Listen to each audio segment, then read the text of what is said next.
Olha, quando as pessoas que trabalham com espíritos lhe ameaçarem, não tem bola nenhuma. Aquilo não tem valor nenhum para você.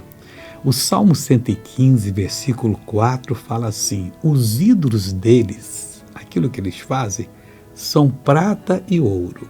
Parece coisa importante. Fizeram de um material e cobriram de prata ou de ouro. E parece que isso funciona. Funciona nada. É tudo obra das mãos dos homens. Mas a fé é obra da mão de Deus.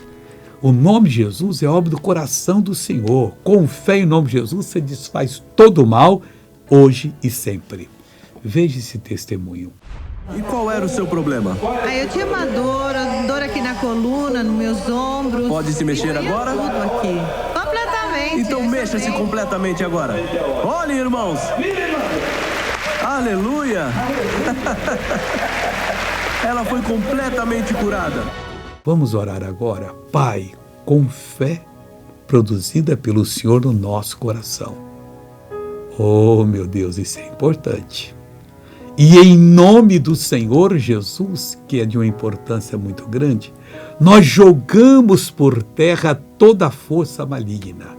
E eu digo, diabo, pega tudo que é seu e vai embora, em nome de Jesus. E você diz amém. Deus te abençoe.